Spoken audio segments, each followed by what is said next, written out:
Good afternoon, guys. Eyes on me, please. So, we're all brass players here, right? We all play the trumpet, the trombone, baritone, right? We got baritone. And you have another brass player here, right? And I'm the tuba player. So we're kind of like cousins, right? So there's some characteristics to brass play that we can all, that are common throughout all instruments, right? We all have mouthpieces, yes? Good. So can we all carefully place our trumpets or our instruments on the ground and grab our mouthpiece? And very carefully put our trumpets on the ground, our instruments. Callum? So can I have someone raise their hand and tell me why the mouthpiece is important to brass playing?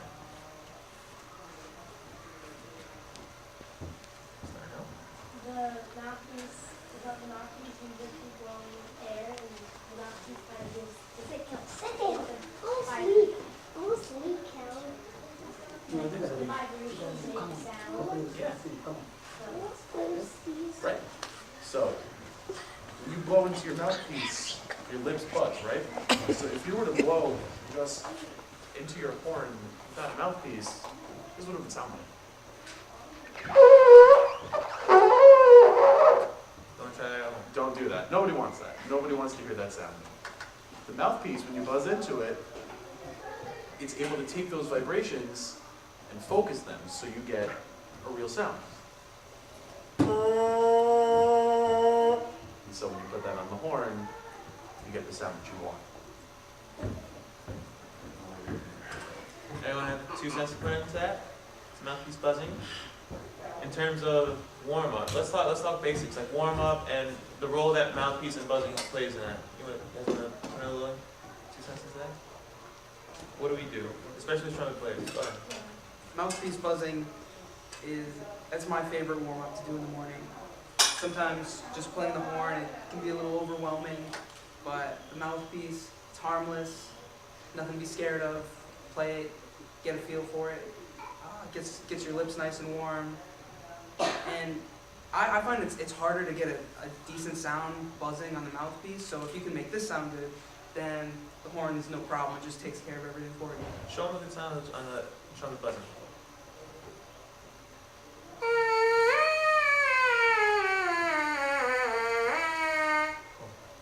And one more thing. What's one quick exercise we could do in 4th and 5th grade that's a good thing to do every day before we play? Like something simple and effective, you I think long tones are really good for you. I mean, just get a really good sound, keep your air flowing, just listen for like a really full vibration, and then you can get that on your instrument. I don't even know if we got a chance to do mouthpiece buzzing this year. You guys want to do it with it? Usually I used to do long tones and sirens. Sirens. Yeah. You guys want to try some? Alright, so we'll do a little call and response. Jerome, you want to pick a mouthpiece buzz? We're all going to listen to, does everyone point to Jerome very quickly. That's Jerome, he's the man. He's going to lead us in a mouthpiece buzzing exercise, okay? We're all going to follow exactly what he does. So we listen, then repeat, okay? Alright. So I'll buzz a pitch and then you guys try to match it.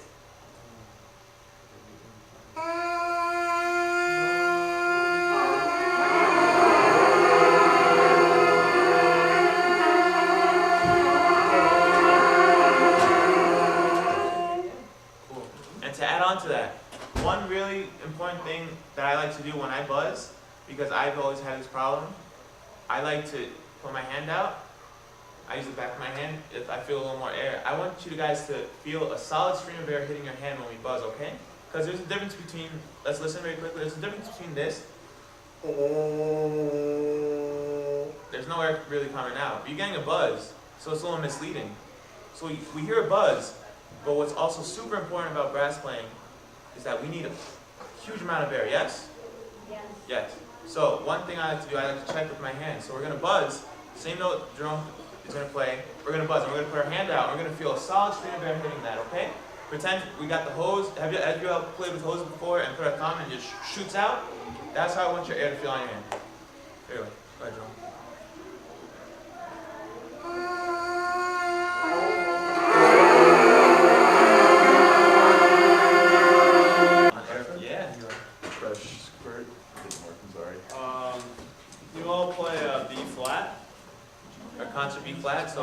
trumpets your C, trombones, are you trumpet players? Clear open note, low open note, okay? And the first pitch will be flat, trumpets your C. Do you all know the B flat scale? Yes. Okay, so we're gonna play a B flat scale about da da da da. Can you all do that? And what I want you to do, if you start feeling like you're using too much pressure on your face starts to hurt, or you feel your teeth against your mouthpiece, sometimes that used to happen to me, I want you to stop, okay? So let's go. Ready?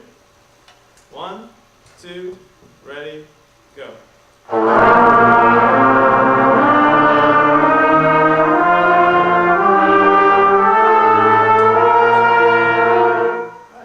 Does anybody feel like they were using too much mouthpiece pressure? Okay. Not occasionally. I still don't even know. Alright, ready? Yeah. Start on the top note and keep going up. And if you run in, pardon? Let's just go up 3 notes, okay? Okay. Ready? 1, 2, ready, go.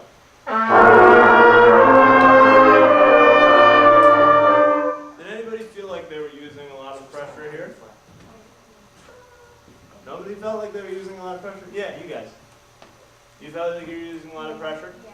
So what you want to do to work on that is you want to play scales or arpeggios, which is, you know, the first, third, and fifth of the scale. And you want to find where the spot is where you start to feel pressure.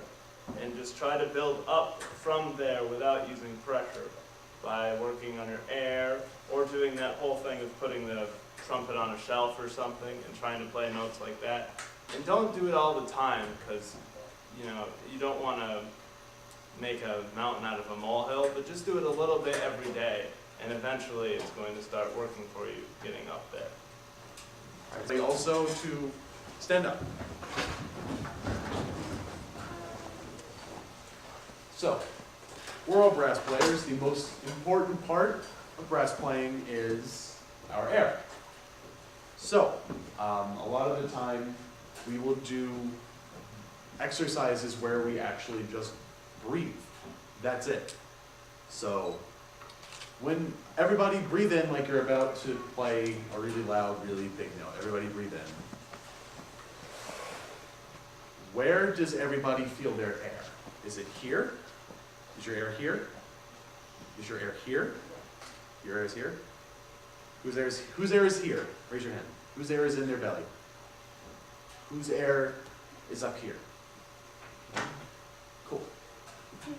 What I want everybody to do is breathe so that you feel like there's air everywhere.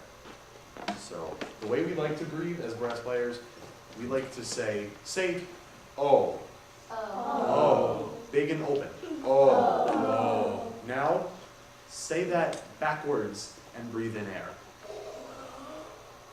And you feel how you get a really big breath that way? You feel the air throughout your entire body, right? So, I'm gonna conduct. Let's breathe in like that for 4 beats, and then out like that for 4 beats. So I'll do it once to show you guys. Ready?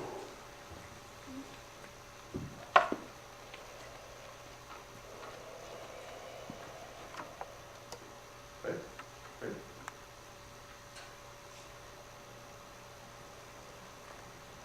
And out. I need a custodian to the office. How does that feel? Good? Let's do it one more time. One more time. Ready? 3, 4. Here all for you. Breathe out. 2, 3, 4. Good. A lot of us like to start our days this way because we get to feel exactly the breath that we want to take whenever we play. So, if you take a breath that's really shallow and really fast, the sound that you make out of the horn doesn't sound as good. So, I'll show you.